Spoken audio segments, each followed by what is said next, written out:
So today's topic is finding my fighting words. How I learned to have uncomfortable conversation. I had 50 painfully uncomfortable conversation with a stranger to practice being assertive under pressure. Here what I learned. I am sitting alone in the coffee shop in a marathon and I am about to become the most disliked person in the room. First I am going to interrupt the man reading quietly near the window and ask to ship off his latte. Next, I am going to ask the line of people waiting to pay if I can cut to the front of the queue.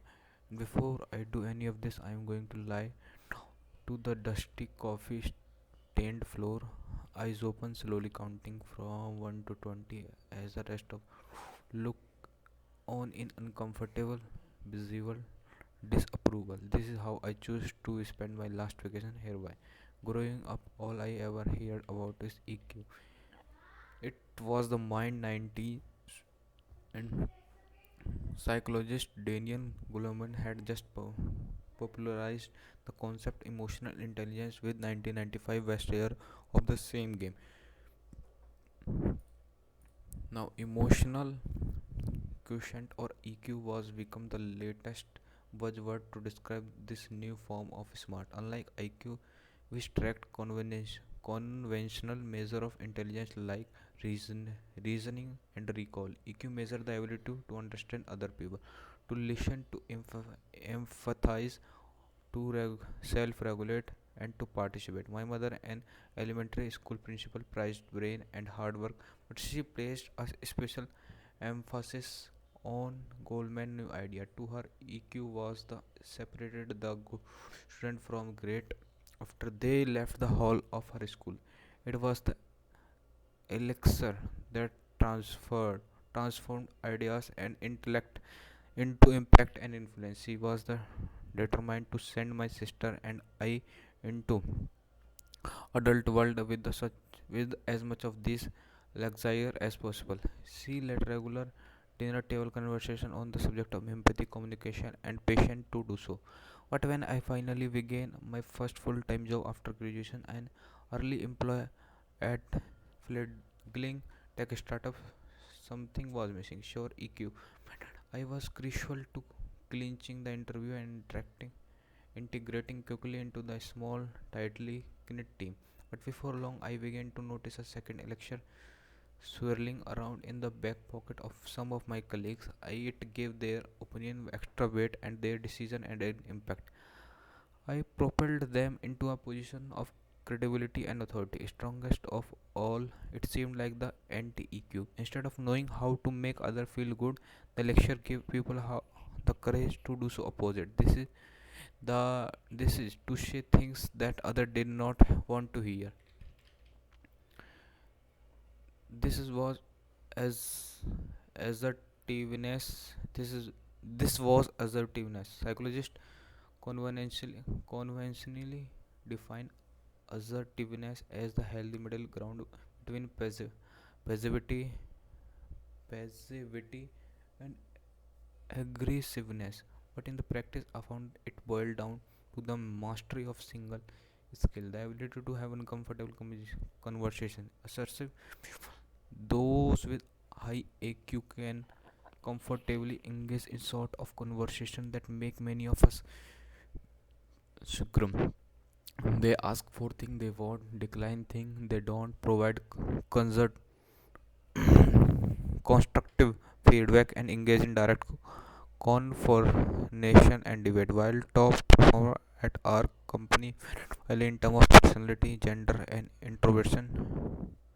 extroversion, they all exceed at this type of tough talk. The more I, the more time spent in the working world, the more I felt I could map everyone I interact with according to their of EQ and AQ.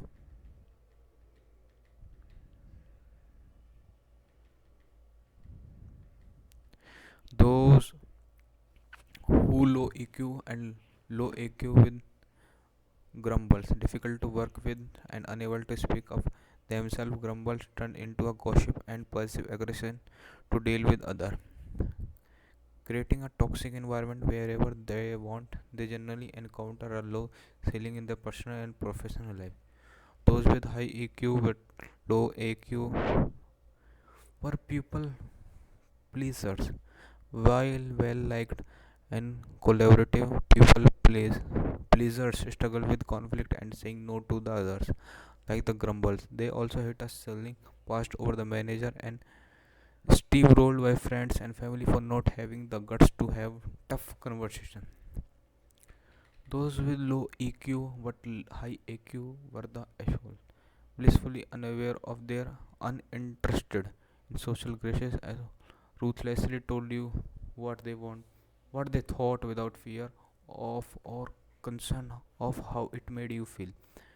Could sometimes become a EQ trend and rise remarkably high in their EQ alone, but most eventually hit a ceiling, elevate and higher one. Peers whispered that they were hard to work with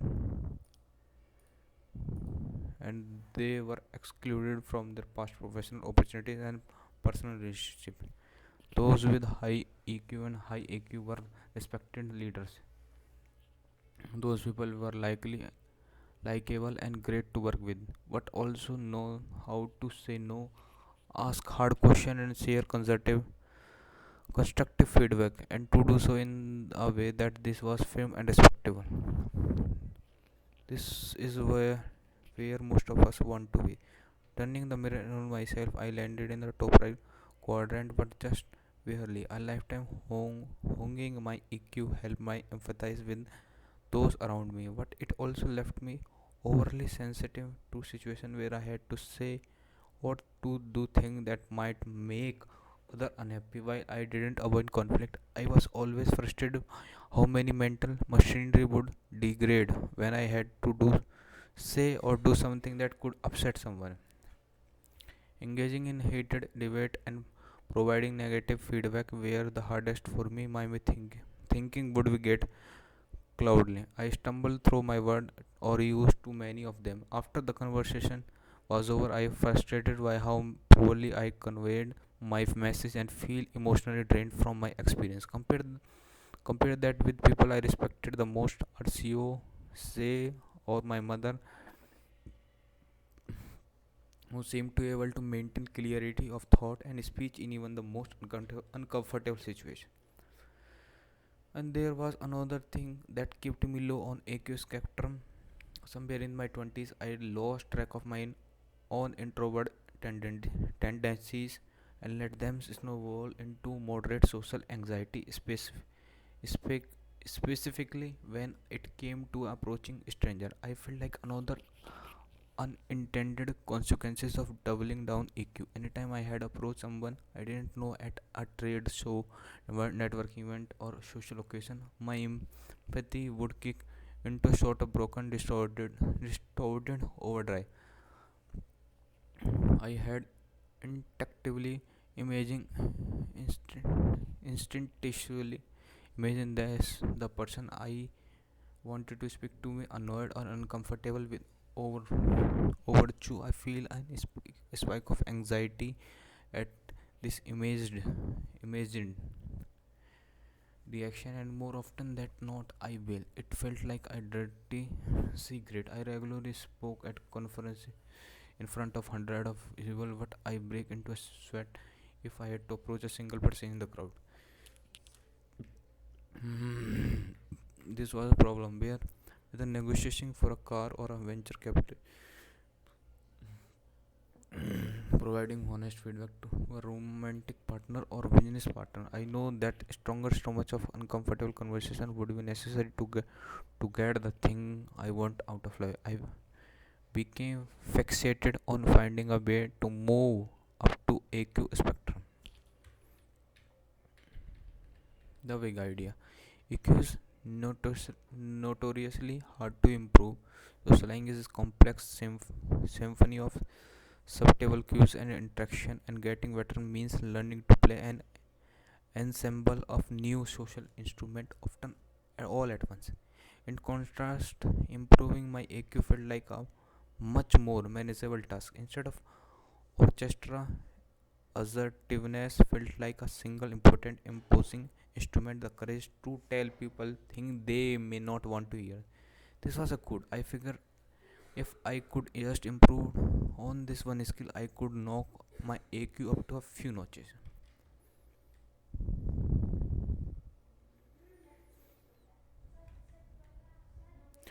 All was that meaningful improvement of my skill required deliberate practice. The initiative from Practice Conway and Andres K. Andres Erickson, the grandfather of expert professor of psychology. Deliberately practicing a skill means setting a target just outside your comfort zone, crafting exercise that enable you to work repeatedly toward that target with intense concentration.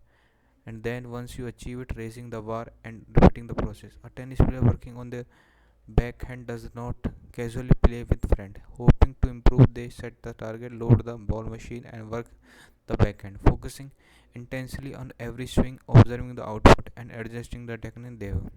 But there was no obvious ball machine for uncomfortable conversation, providing friends or family with unsolicited feedback might be fast way to practice, but I likely to left with no one to share my finding with once it was over. Waiting for real conversation to emerge organically was an option, but re- I only had about 10 really hard ones a year. Worse, most of these conversations snuck up on me with no time to prepare beforehand or reflect meaningfully afterward.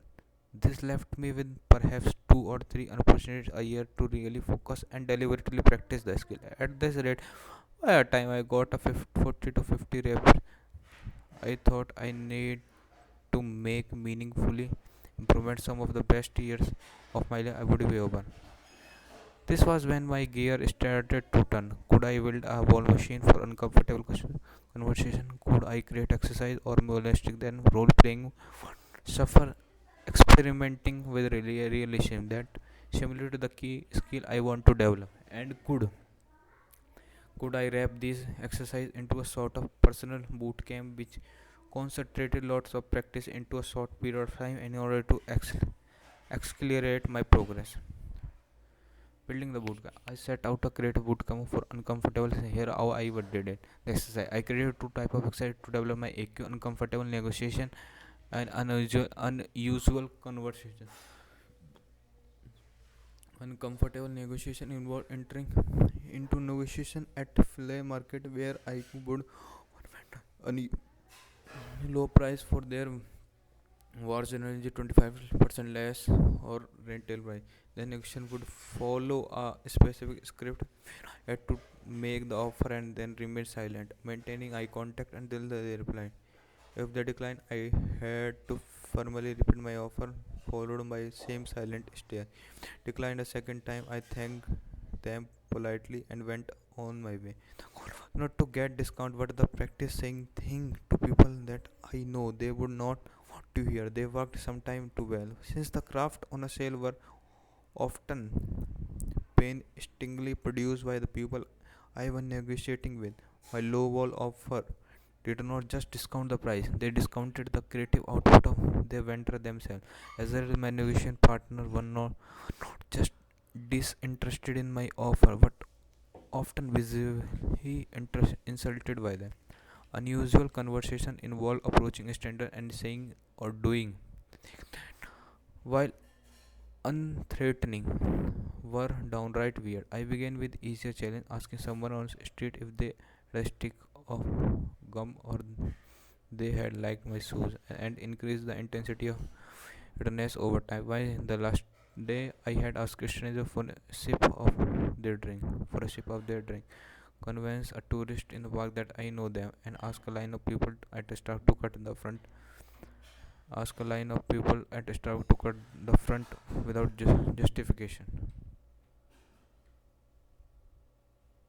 The intent was twofold. First, I hoped that approaching a stranger with high and comfortable request it would stretch my comfort zone, making more convention- conventional approach feel less doubting my comprehension. Second, I guessed that ability to take social risk, to be okay with other people thinking I was a bit weird, might be prerequisite for ability to tell people things they may not want to hear. If I were right, increasing my social risk tolerance would act like a rising tide, lifting all my other assertiveness shift along with me. I created 25 variation of each exercise for a total. If I was averaging 2 or 3 opportunities of deliberative practice uncomfortable conversation in course of normal life, I figured out amount to be about 25 year of life experience. Grand gesture. I know that doing this exercise would be scary and hard, so I learned on trick I learned from Cal report. The grand gesture. The idea is to tie a hard thing you have begun meaning to do something significant that breaks you normal routine. J.K. Rowling booked stays in Balmoral Balmoral Hotel of a night to help her complete the final book of Harry Potter series. Bill Gates took Think Week to, at cabin on countryside to undertake deep thinking away from draws and distraction of everyday life. It took a week of work and flew from home in Toronto in a Harlem neighborhood of Manhattan, New York City, committing a non-trivial amount of time and money to trip combined with reassurance that nobody there know me. Give me extra boost of intention to overcome the fear and complete the exercise. It also allowed me to structure the exercise to as a boot camp, so I could accumulate my 25 experience of practice in only 7 days. The structure: fear, love, discretion, and routine of social event. I often promised myself to step out of my comfort zone and talk to stranger. But talk to stranger is a big goal. Who is a stranger? How much talking to do have to do? And given this wiggle room, my anxious brain would expertly craft credible reason for why approaching people was impossible or irresponsible or but take away this discretion turn talk to strangers predetermined plan for number of people you must approach and specific question you must ask them, and your bid deceptive of power in movement is neutralized. All the reason you couldn't or shouldn't do the thing you were planning is cerebral away, leaving behind only bare bones of things that you holding you back the fear. For reason I spent month of before traveling to wrapping structure around the trip. I mapped out all the flea markets in the city and the dates I would visit them. I created detailed plan of the exercise I had to do each day, including a script